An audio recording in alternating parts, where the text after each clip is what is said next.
Hey, yo. What is up, YouTube? It's your boy, Roll with Rich, and we're back with another UFC fight preview. It's UFC 273, and it is Peter Yan, or Petor Yan, versus Aljamain Sterling in the co-main event. And in your main fight, it's Alex Volkanovski versus the Korean Zombie. All looking to be bangers. Can't wait for it. So without any more delays, we gonna get right into the fight preview, and I'm gonna start it off with the prelims. I'm gonna be brief about it. Started off with two fighters to watch out for that in the same fight. Marcin Tybura versus Jairzinho Rozenstruik, looking to be a banger. You have the fighter Ian Gary on the card, who's an up-and-comer. He thinks he's the next Conor McGregor. We're gonna see about that. Honestly, I believe in the kid. I think he is a hell of a fighter. So we're gonna see how he does in his fight in the prelims. You got also Mickey Gall, who's always a fun fighter to watch. Funny, he is funny. He comes out to the Hey Mickey song. Shit's fire. That's what the kids say, right? That shit fire. What we're gonna do is get straight into the main card. I'm gonna give you some previews and predictions. Maybe you'll put some, like I said before, maybe you win some, maybe you lose some. You never know in the game of mixed martial arts. It's not like WWE. This ain't scripted, all right, man? This ain't WrestleMania, okay? So let's get to the first fight. You got Mark Madsen versus Vink Pichel. Me, I don't know much about Vink Pichel. Someone who's probably more fucking, into Sherdog and going all the way deep into there, probably has more research and more details on him. But I know some about Mark Madsen. He's a Greco-Roman wrestler from Denmark. He competed in the Olympics. He's a hell of a Greco-Roman wrestler. He has just transitioned to MMA, I think like 2 or 3 years ago, I believe. So he's just gotten to the UFC. He's fresh in MMA. It's going to be a grind to get him up there. He's older. He's, I think, 37 years old, just starting MMA late. He is a great fighter in Greco wrestling. So I believe he's going to use his Greco wrestling, or his wrestling, in fact, in this fight. I think he's going to be able to mix it up a little bit. He's a strong dude. And let me get straight into the predictions for this one. This one, I believe Mark Madsen will win by unanimous decision. I believe he grinds him out. I believe he gets him on the ground. I believe he uses his Greco-Roman wrestling and also some mixed martial arts wrestling to tie it all in, some ground and pound. And he gets it done by unanimous decision over Vink Pichel. And now I'm gonna get straight to the next fight, which I'm excited about because I love watching these women fight. We got Mackenzie Dern versus Tecia Torres. Tecia Torres, a great, exciting fighter to watch coming up. Mackenzie Dern just lost her last fight against Marina Rodriguez. This is a fight to stop an up-and-comer and to also build back off of, almost being close to the title and losing that fight to Marina Rodriguez. I believe Mackenzie Dern is a hell of a fighter on the ground. She has amazing jiu-jitsu. Her striking has gotten better under the same coaches that coached Michael Bisping. What's his name? He's a hell of a coach. I'm just forgetting his name. Comment below if you know the name of the coach. So I'm gonna get straight to the prediction for this one. I believe Mackenzie Dern will get this by a sub in the third round. I believe that she's gonna grind Tecia Torres out. I believe Tecia Torres has amazing striking. I believe she does have some good ground game, but I believe Mackenzie Dern is just such a step ahead of a lot of people on the ground in this division. Even Marina Rodriguez had some trouble with her on the ground at some points in the fight, but she ultimately dominated for the most part on the feet. So I believe Mackenzie Dern will get Tecia Torres in a position and submit her by the third round by grinding her out, using some of her striking as well, and getting the job done via submission, which she's so great at. This is about to be a banger of a fight. It could go one or two ways. It could be really fast, or it could be a grind.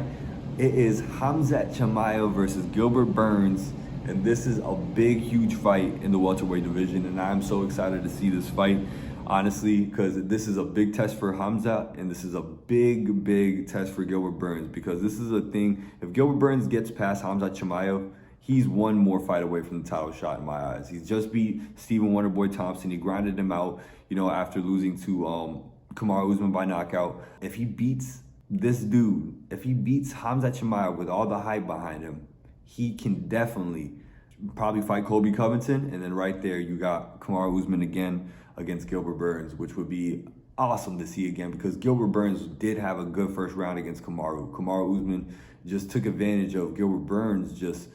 I feel like he got a little bit too nervous when he saw, or he got too over like zealous when he seen that he got Kamaru a little rocked, and he tried to go and he emptied his gas tank a little bit. And also he pulled back a lot. And I think there was a lot of mistakes that Gilbert Burns made in that fight. And also Kamaru Usman capitalized on him because he's a champion. He's amazing. So I believe Gilbert Burns, this is going to be a big test for him. Khamzat Chimaev, if he wins this fight against Gilbert Burns, he's one more fight away from fighting Kamaru Usman for a title, because there's not a lot of competition in the welterweight right now. When Kamaru Usman has ran through Jorge Masvidal twice, Colby Covington twice, Kamaru, you get the point. Kamaru Usman's running through this division just like Izzy's running through middleweight. So amazing to see. I have Khamzat Chimaev winning this by knockout in the first round. I believe Khamzat Chimaev is the real deal. There's reasons why the betting odds are so high in his favor. There's reasons why there's so much hype against, about him.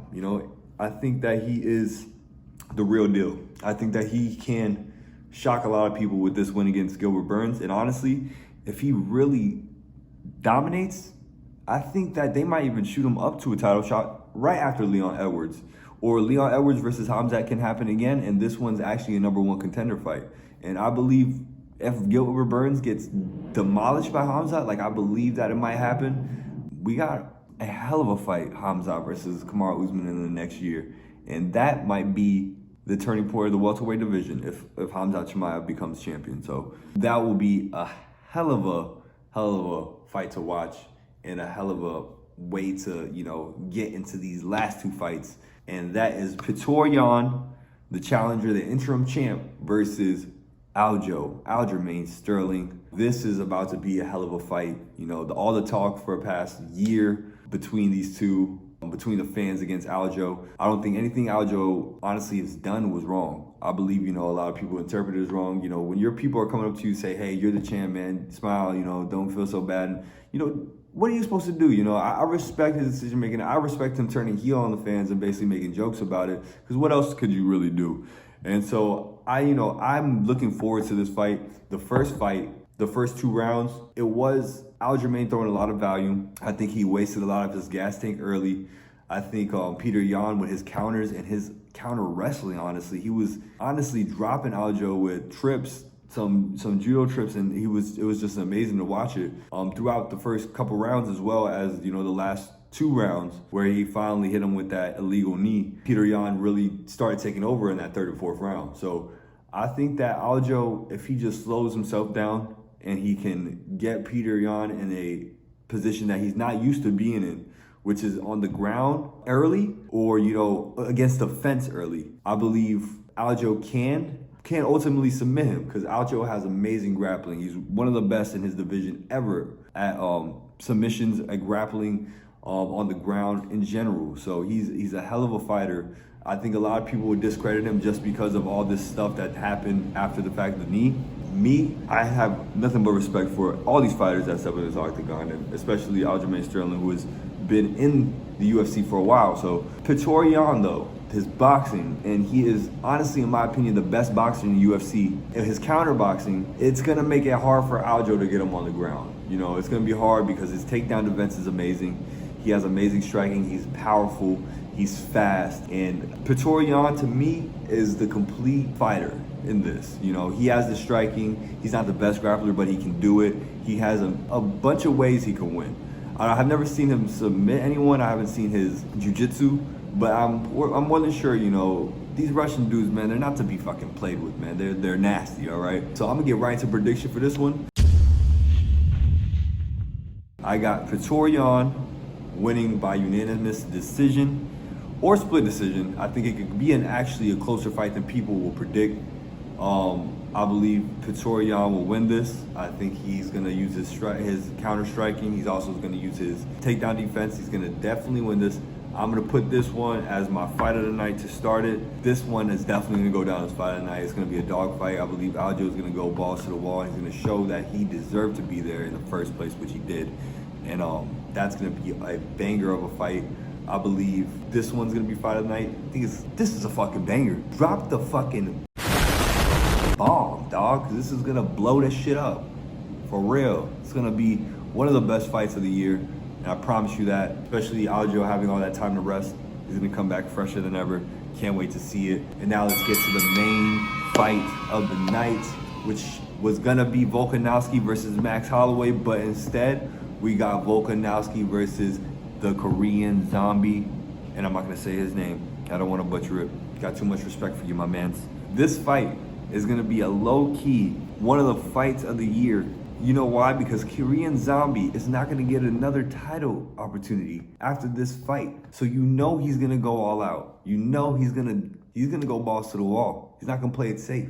And you know, Korean Zombie not playing it safe is gonna be an amazing fight in general. But Korean Zombie versus Alex Volkanovski not playing it safe, you know it's gonna be just amazing. It's gonna be fucking a banger.